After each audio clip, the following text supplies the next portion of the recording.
kids were running wild. At any moment, they could have turned on us. 2 to 3 hours of chaos. That's how a guard at the juvenile jail in Jefferson Parish describes a riot Monday night that sent a coworker to the hospital. And tonight we have new details about how the incident and conditions at the facility that an employee calls deplorable. To add insult to injury, Chief Investigative Reporter Greg LaRose says that some guards are being pressed into emergency duty and they aren't being paid for their work.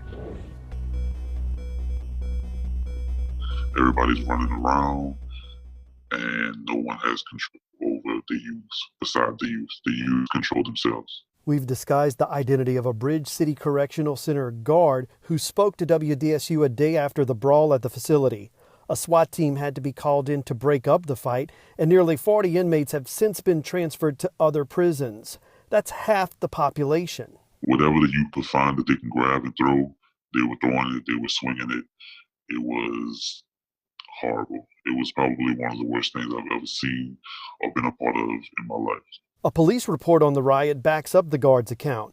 It also confirms that more than 2 hours passed before the sheriff's office was called.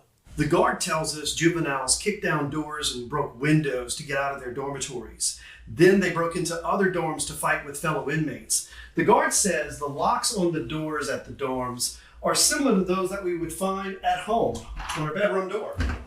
A lot of the time, the inmates kick clean through the doors without any hesitation. There's nothing stopping them from kicking through the doors. It's very simple to do that.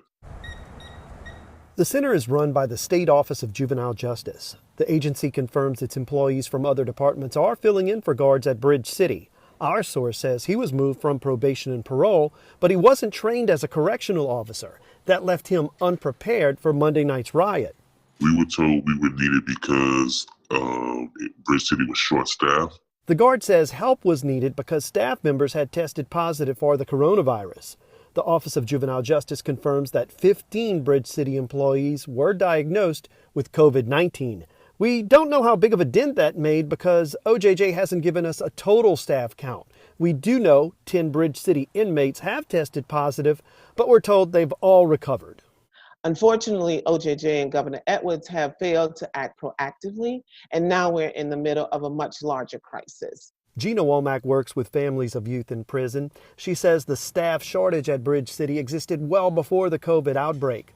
Louisiana's adult prisons have started releasing low-risk inmates to lower their health risk, and Womack wonders why juvenile judges and facilities aren't doing the same.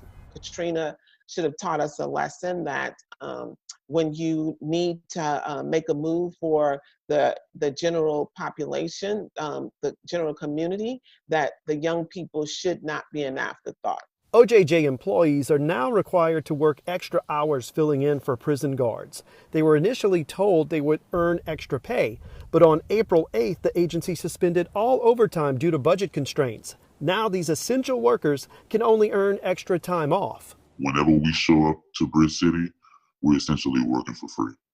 The guard also has concerns about sanitation. Employees reportedly have to store and microwave their meals in staff bathrooms. The guard also says there hasn't been a deep cleaning of the dorms where COVID-positive inmates were housed. The state says they haven't heard any such concerns. For WDSU Investigates, I'm Greg LaRose. And you can find more